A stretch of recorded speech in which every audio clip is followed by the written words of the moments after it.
Welcome to the Hearing Wellness Journey podcast, an exploration of determination, hope, self-discovery, and triumph. We'll share the personal experiences of those that are living with hearing loss and provide a haven for their stories to show others that they are not alone in this journey. Please welcome your hosts, Dr. Dawn Heiman and Lindsey Doherty.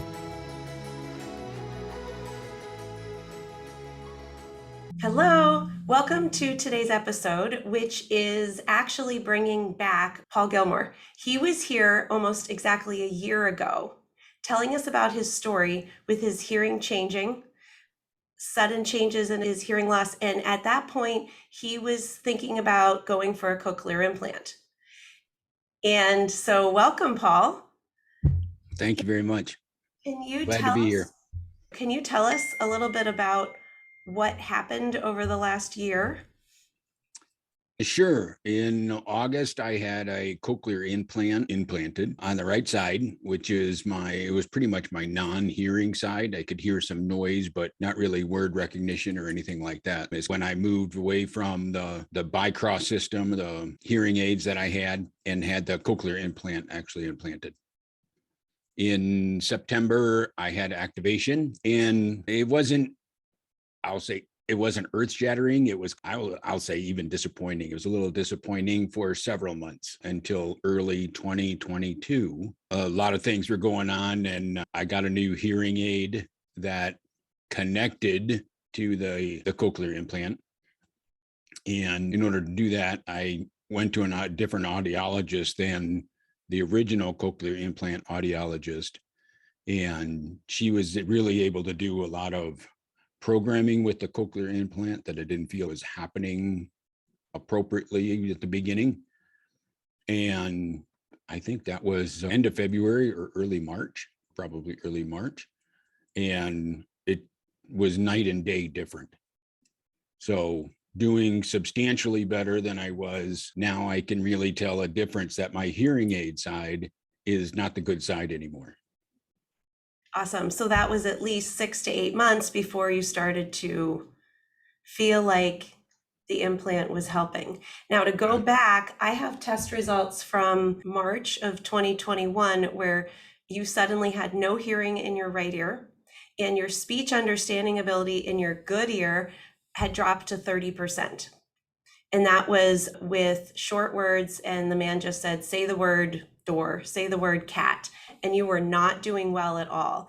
And that was your only ear to work with. So that's when, I know you didn't want to do it, but I pushed you to go for a consultation for a cochlear implant. Can you tell everyone what was going through your mind even to get to the surgery part? My first consultation was in 2019 for a cochlear implant. And at the time, I was, I'll say, fairly happy with the Bicross system, but it just wasn't keeping with being able to hear and understand. And a lot of, at the time, even now, I guess, a lot of the time I am on video. I don't work from home, but I work from a remote office from the rest of my staff. And of course, clients are usually remote as well. And if slightest noises, even in my environment or their environment, and I'm just not able to communicate very well. My favorite word, not really favorite word, was what, or could you repeat that? And so I really felt like I needed to do something. Part of that was updating my hearing aids. And then in 2021, when you said, yeah, it's really time to take a look at the cochlear implant. So I went back and took another look at it. It's really a pretty big step. I mean, in my right ear, I could hear noise. It wasn't word recognition or anything like that, but there's a little bit of comfort with actually being able to hear even noise. Because now when I take off the cochlear implant, I don't hear anything at all other than my tinnitus. That's always with me. So it was a pretty big deal. Technically, it's brain surgery to a certain extent. So it was a pretty big deal, but I thought I had the right surgeon. And he was pretty positive about the outcome. And I wasn't getting a lot of use out of the ear anyway, other than holding up my glasses and the Bicross hearing aid. And so I said, why not? The worst it can be is nothing, which is what I was already had. So I went ahead and moved forward with it. I do remember you being very frustrated, annoyed, frustrated with a capital F with the sounds you were getting initially from your implant. What was that sound like? Yeah, it was even 4 months later, I was not happy with the way things were progressing. And just through a number of different things, I changed audiologist and asked for some different programming. And I think one of the things, the first thing that the audiologist did was she actually disabled one of the bands connections, something like that. Electrodes, disabled one of them. And it was like somebody flipped on a light switch. It was just interfering across the range. So I was shocked. And so then we did more programming from there and more programming. And I last had some tuning done in June. And it's fabulous. It's really quite a bit different, Now, people might be asking, how is it that you and I are having a dialogue? I'm an audiologist. Why didn't I just do it? We all work as a team. There are different specialists within our field. I used to work with cochlear implants, but do not any longer. And so you worked with the implant center. It didn't go well with that audiologist. You found another audiologist. Do you want to share her name? I would if I would be confident I could pronounce it correctly. Do you know how to say it? Dr. Ulari? Oh, Ulari. Okay. Yes. Yeah. She's in Chicago, but she has a special knack for listening to the patients and knowing how to map the implant. Yeah. And so you and we talked about how, hey, trying it with me. And you were like, sure, why not? What could you lose, right? How much could you lose? So we worked together from March until just recently, end of June. Yep. We did 12 sessions, but we did some pre-testing where I tested you with sentences in quiet. I tested you with what's called phonemic synthesis, where the recording sounded out a word, you heard a beep and you gave me the word. And I tested you with the short words again in quiet and in noise. And I tested you with just the cochlear implant in noise. So we had some pre-testing. We just wanted to find out where you're at. And you didn't do terrible, but it wasn't as bad as it had been the year before, but it still was hard. So you had a cochlear implant, which gave you more access to sound, and you were still fine-tuning that. And you had your hearing on your left side with the hearing aid, which we know wasn't great. So you put the two together and you started out in quiet with 76% understanding ability, then in noise, 64%, still pretty darn good. Cochlear implant by itself, 68%. Your phonemic synthesis, your abilities to decode these sounds and put them together into meaningful words, you were functioning at about an 8-year-old level. And so we started doing some therapy. So do you want to tell everyone what that was like? What was your first day's experience? You're like, oh my gosh, this is ridiculous. There's no way this is going to help. I was a little hesitant, but I wish I didn't wait just for the cochlear implant to start that kind of training. I didn't even know that kind of thing was available. So it kind of wasn't. It kind of wasn't. Yeah. And initial with the cochlear implant, I was like, maybe we'll get something out of this. It can't hurt unless somebody turns the volume up too loud. And so, it can't hurt, and maybe I'll learn something out of it. And now that I'm done with it, I wish I would have done it after getting a hearing aid. After getting hearing aids, when the right ear could hear at the very beginning. I think it would have made a big difference in communication, in being able to decipher things quickly and that kind of thing. So to give you a little background, auditory training with audiologists was for now, seemed to be just held back for people with normal hearing who have a diagnosed central auditory processing disorder. But myself and some colleagues around the world were wondering, why can't we use this with someone who's struggling to hear as an adult? With children, you know that I'm big on this soapbox. With babies and children, we make sure they get all the intervention that's possible. We teach the parents, we teach the child what sound is, meaningful sound, helping them to discriminate between two words, different syllables, having them identify sounds and words, and they get intense therapy. With adults, your hearing changes and suddenly it's like someone said, hey, you're moving to France, you don't get a choice, and why don't you just watch TV or something and I'm sure you'll figure out French. That's what you had, right? Yeah. And Yeah. I don't believe that is the trajectory that we should continue, especially after working with you. And I have colleagues around the world that have been working with their own patients where we're going, holy cow, we can apply this to someone whose ear broke. So this wasn't available in our office. I don't know of many that it is available, but we worked on simple stuff like identifying sounds. Every week you would get 3 new sounds, and then we review the week's prior sounds. So this way we're identifying the actual letter, not even letters, phonemes of, let's say, and I would say, click on like friend or fair, and showing you where it would place, how it's a breathless sound, different than v, which is a voiced, same placement, v, victory, very. And some people might think that's so basic, what's the point? He's an adult, he doesn't need sounds pointed out to him. But if everything's changed and we need to rewire the brain in a sense, make it more efficient and break it down at a basic level, then when someone's speaking quickly or you're in background noise, if you can identify the sounds correctly, fundamentally, you can process the words faster. So you're hearing Mickey Mouse on one side and garbled stuff on the other side, and we're like, oh my gosh, where do we even begin? So every week for 12 weeks, you got 3 new sounds, and we worked on phonemic synthesis, sound out the word, you hear the sounds, and then your brain has to encode it into a meaningful word, and then you tell me the word. And that is really hard. If you have not to mention, he took away lip reading too by covering your mouth. So you're totally only dependent on the sounds that you are hearing. And that, with some other tasks during training during the week, audiobooks and reading the book and things like that, really help to connect those sounds. Now, not everybody makes the same sound. There's accents and there's maybe speech impediments and things like that. So that changes things up additionally. But getting the basis of the sound without relying on lip reading just makes the sounds that much better. Yeah. And there were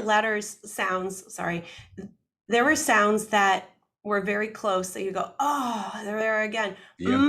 Versus, or remember the P's versus H. So hard. But you started to rock it out, and we would work on just the implant versus the bimodal hearing aid plus implant, trying to allow the brain to hear it, what's correct. And then, yes, you got your homework and you were really good with doing your homework, listening to the audiobook, reading along with your eyes while someone told you the story, allowing you to incorporate all of this, give your brain an entire week to process what the new sounds were, incorporated into your world. Did you start to play piano? I approached it, but I didn't keep up with it just because of busy schedule and travel and things like that. But I might get back to it. Okay, good. Because that is some of the homework that I recommend, because studies are showing that if you're listening to music, if you're actually learning to play a musical instrument starting at any age, it's going to improve your auditory pathways. And after all of this, the bottom line is you're more confident when you have a simple conversation. Yeah. Now I'm still pretty controlled about my environment, or try to be controlled about the environment, because the cochlear implant, the hearing aids, they don't focus nearly as much. And that's been trying to adapt that with the programming, trying to reduce background noise. Any building you into has at least 2 times a year, they've either got the fan on because of the air conditioning, or they got the fan on because of the heat. And so I hear the fan fairly prominently.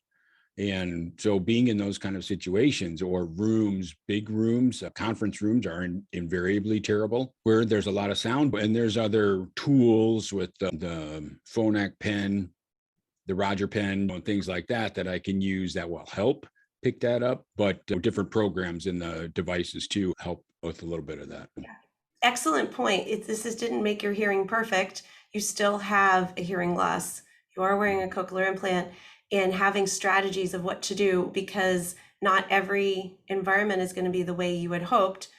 But there's your friend, there's your wife, and you're in that situation. So what can you do to modify the environment? Yeah, that's an excellent point to bring up.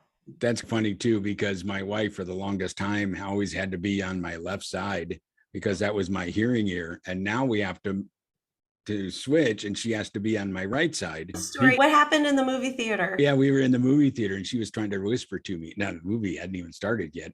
And she was trying to whisper to me. And I'm like, I'm not getting it. It's just not picking it up in the hearing aid side, which is unusual. I guess not so unusual from if you're actually trying to whisper. So she got up to, I think she got up to go get a drink or something like that. So I switched seats and forced her to sit in the other seat, not next to the person. So I was actually letting her sit on the end. And then she went to whisper to me and I picked everything up. I couldn't believe it.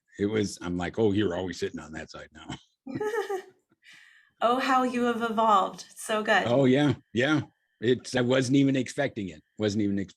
Great. I remember we were about week 6 and I put in my notes that you said that you're actually not asking your family what as often, and you're surprised that you went to a restaurant and you were seated in the middle of the restaurant and you did pretty well.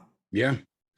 Yeah. Again, with the programming of the devices, it's different than the programming of just the hearing aids previously. I think the hearing aids have a little bit more technology that they can build into them than the cochlear implants. They're under different control. So FDA says when you get to modify certain devices and things like that. But without using the Roger pen, just my implants, being able to change to a different speech program that was already set for them, I was able to hear. Not great, but it was pretty good despite all the background noise and everything going on and in a very, very busy restaurant.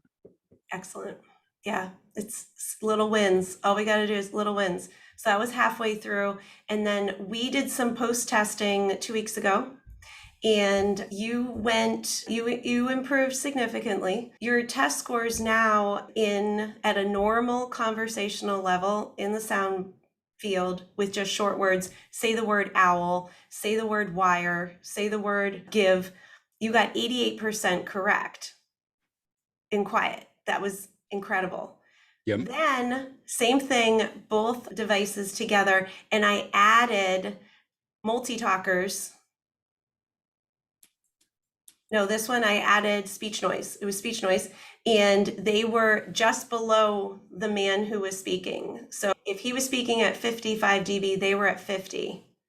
And you got 92% correct. Yeah, that's unbelievable. Out of control, right? Yeah.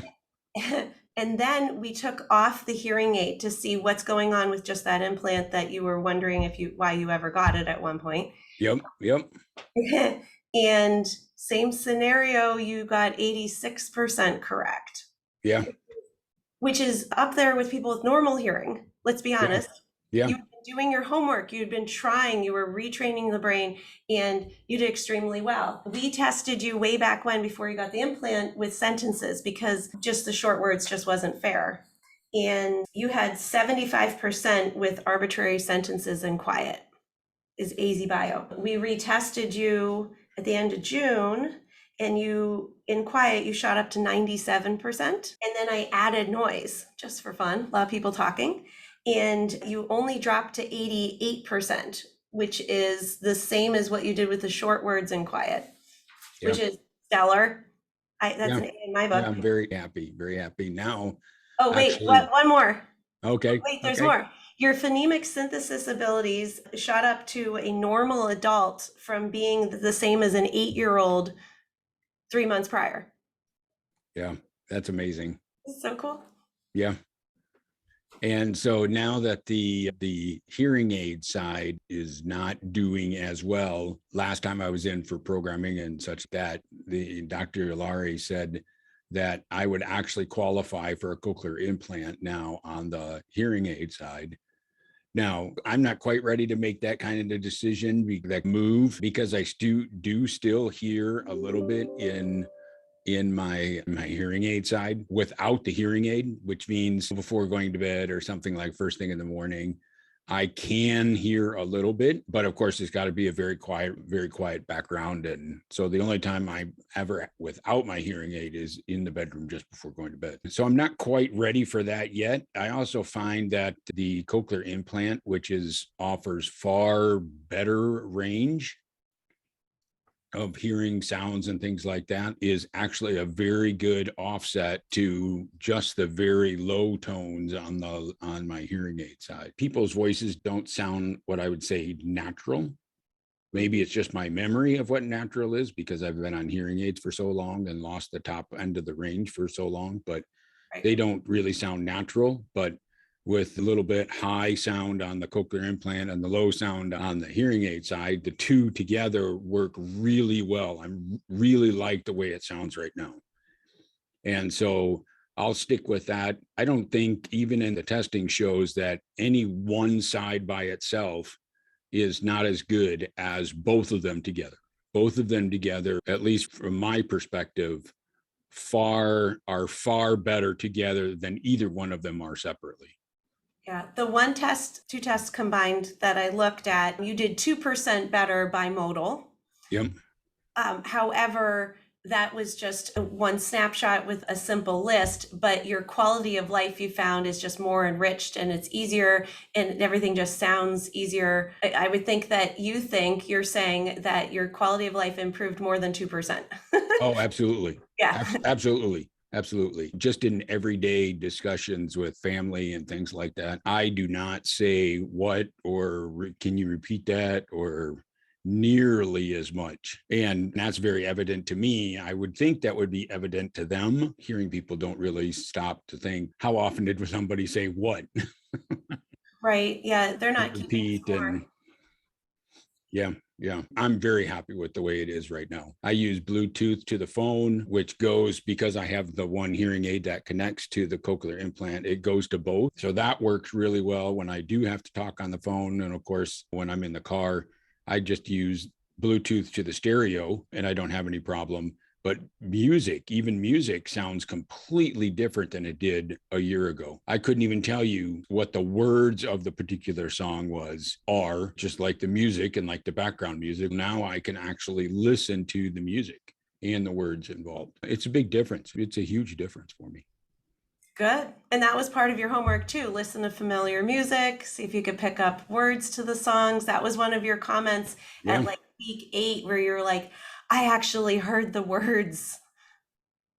Yeah, it's pretty cool. A big difference. Evidently having that one, lead or whatever turned off was really causing a lot of conflict with a lot of the other connections, and disabling that. It's like I said, it's like night and day. Somebody turned on a light switch and really made a huge difference. Yeah. So this is why you work with your doctors, you work with your audiologist and communicate back and forth because they can't hear what you're hearing. Push for adjustments, take the time to work with the audiologist and have them work with you. If you find someone that just doesn't seem to be hearing you, there are others to work with. But the professionals aspect in all of this is pretty important. And my point is, I don't want people to give up and say, I guess this is as good as it gets. There could be someone else that can help you in your community. And individual training. Somebody doesn't have to go to an audiologist to do some of the auditory training. Listening to music, actually trying to listen to music, listening to and trying to read the audio books and things like that, especially with the cochlear implant, where there's a lot of retraining involved within my head. Having those particular tasks really made, I think, a big difference in elevating my hearing ability, understanding capability, comprehension, word recognition, things like that. Did you have a schedule? How did you keep yourself on? Because you only saw me once a week, and it's like going to physical therapy once a week, and then I give you exercises. How did you keep yourself motivated and doing what you should have been doing every day? One of the things I did is I had it wasn't really an appointment, but I usually blocked the first hour of my morning because my hearing is better early in the morning, and later in the afternoon, evening, I just get tired. More later afternoon, but in the evening, you're at home, you're doing stuff, you're having dinner, you're cleaning up, putting away, whatever. You're never going to find the time to break away and do that. But the first thing in the morning when I arrived at the office is when I usually put the books on, got the book out, read, listened to music all the way to work and all the way back, things like that. That's awesome. You put the time in, and I need to use it more, but I have a Peloton app. I don't actually own a Peloton, but you can use the app and they have instructors. And there's this one instructor that always says, like when she's pushing you and you're trying to run extra hard, and she goes, don't expect to get results for time that you didn't put the effort into. And she's like, and this is a privilege to be able to do this. When you're working extra hard, it's showing up and knowing that you're doing a good thing for yourself. Every day might not seem like a big deal, but when you look at it over a span of time, adding that one little task every single day compounds, and you're a different person 6 months later. Yep.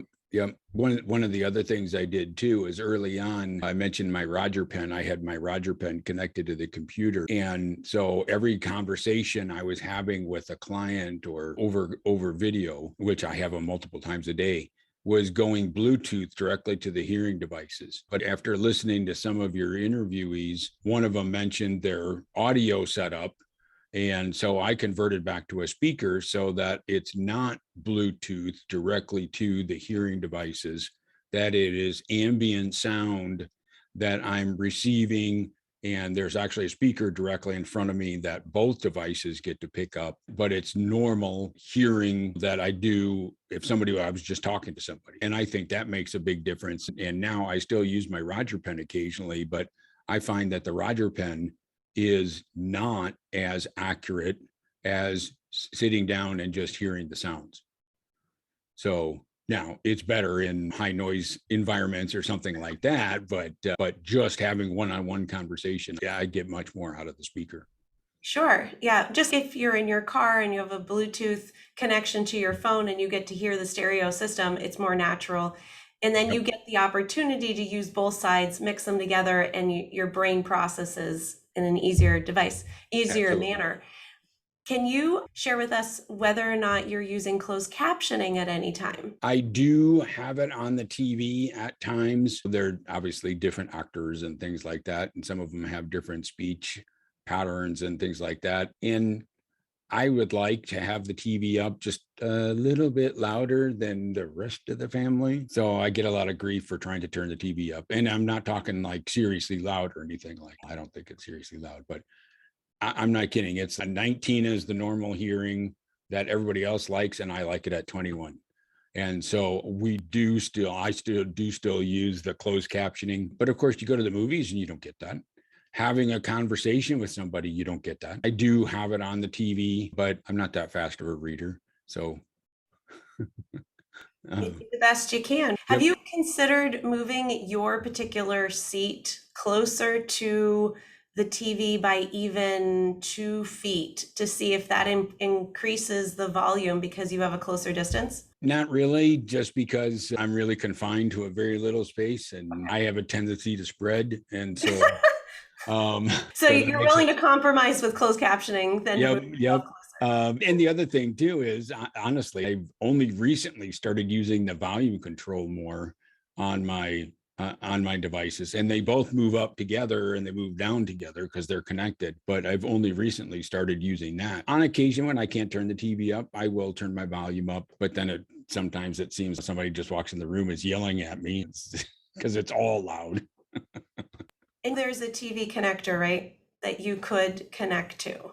Yep. It was on hold for a while because of a chip shortage, but that's also an option. So remote microphones, placing yourself well, using closed captioning, using accessories to connect, like it's all, we're in a pretty fantastic time right now where the technology is better than ever. The devices talk to each other, but that's all about, this is what we call oral rehabilitation, is doing the best you can with what you have and using all of these resources and tools, strategizing when you get to that difficult situation and saying, okay, or I like to say gamifying it. How am I going to win here? What can you do?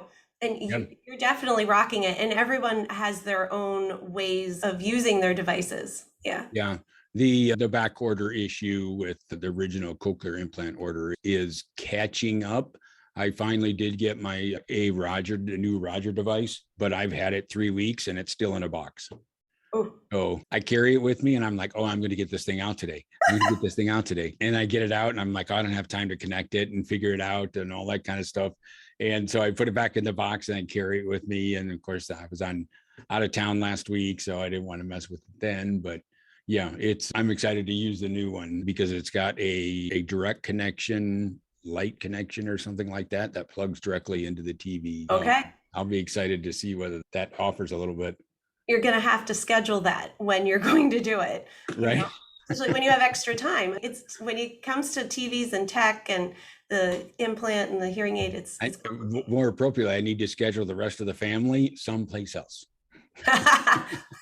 and get some alone time to get it hooked up. Go to dinner. I'm going to be working on something. Yeah. But at the same time, I won't say apprehensive, but it's different. It's a learning experience. It's a device. What is that device going to do? Does it open up microphones so that you have a wide open microphone, which I don't like? That's like trying to hear two devices at the same time. If somebody's having a conversation in the kitchen and I'm connected to the TV, I don't want to hear the conversation in the kitchen. But at the same time, that's a security risk that if you don't know what's going on around you, that something else could be going on. So it's true. It's just something I've got to play with and I've got to have time to do it and see how I can make it work. And it took a long time to get some of the back order products and things like that, but they're starting to come in. Not everything is in yet, but they're starting to come in.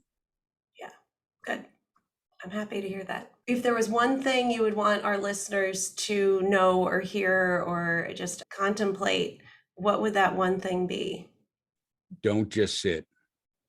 You've got to make some changes. You've got to put if the hearing aid isn't working anymore, it's time to talk to somebody about the cochlear implant. And again, you have to put in the effort, even with the cochlear implant. That was probably the biggest thing living in America, living in today. Everything is immediate. The microwave, even when I first got hearing aids, it was instantaneous. We did a little bit of programming and it wasn't even that great of programming. And we did a little bit of programming and boom, all of a sudden you can hear. I hadn't heard birds in years and I didn't even realize it.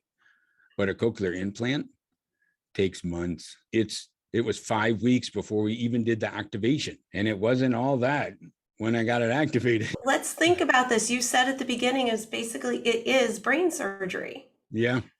And nerve endings died for some reason, autoimmune disorder, something shut down. And then you have electrodes in there and there was a healing process and then turning it on and your brain's going, what is this? Yeah. You retrained the brain though. You worked at it. I've seen other podcasts and things like that where other people record their activation. And I've recorded my activation and then I walked out of the office and deleted that. I'm like, what was that? It's like buying a brand new pair of shoes and there's a hole in the bottom of it. Oh my gosh. I'm like, what did I do? And I'm like, you just flip it off and then you don't hear anything. So it kind of works if it's really offensive, but I really wanted to put the time in it. And I wore the cochlear implant and honestly got no benefit out of it. Obviously I was healing for several months. And then when finally pushed, that's when I decided that I was going to have to go to a different audiologist, whether my interpretation of what was going on just wasn't being received and the programming wasn't there. And so when I made the change, like I said, it was a whole new world. It's a whole new world. And it made some big strides quickly, but the additional programming over time has really closed the gap really well for me. I love it. Wow, a whole year later, you're a different person. Yeah. You have gone through a lot emotionally. I'm sure your family too. And I'm happy to see you smiling. Thank you very much. This has been a tough road for you, and I really appreciate you sharing with everyone tips and tricks and just being open and honest so that others can learn with you, learn from you, but also maybe commiserate a little bit with you and going, yeah, I've been there. I feel you. Yeah. Yep, absolutely. You can't really tell, even with wearing hearing aids, and I don't have long hair or anything like that. You really can't, people can't tell that you are hearing challenged or hearing impaired or anything like that. So They don't even know how to make that communication. But I've had a couple of people stop now that they see my cochlear implant and ask me, how do I like the cochlear implant? And then of course I responded, and one of the persons said, what? Because he didn't hear me. And I'm like, you need to stop that. You need to go get an eval for a cochlear implant, because I can see you wearing hearing aids. And if you just said what, we're having a direct conversation. We're not 2 feet away. So it can get better. Yeah. Not to mention the insurance portion of it. Cochlear implant falls under medical, not under hearing aid care. So it's a whole different aspect of it. So you can get assistance. It's not cheap, but you can get assistance getting a cochlear implant. I would agree. It's a great thing if you can advocate for more and more people, and if they can have a better quality of life, that's the goal. Yep, absolutely. I thank you. And I know I'll be seeing you, and maybe we'll have you on next year in July. How's that? We'll see. It'll be like episode 3, the saga. Paul Gilmore. Yeah, we'll do another one before the next cochlear implant, and then another one after that. So there you go. Yeah. Yeah. All right. Yeah. You have a wonderful day. Thank you everyone for listening, and we'll see you next time. Bye. Bye. Thanks. Thank you for joining us on this episode of the Hearing Wellness Journey podcast. For more information about what we do and the services we provide, please visit our website at hearingwellnessjourney.com/podcast, where you can find more resources based on today's discussion, as well as request to be a member of our Hearing Wellness Journey community on Facebook. That's available for our listeners exclusively on hearingwellnessjourney.com/podcast.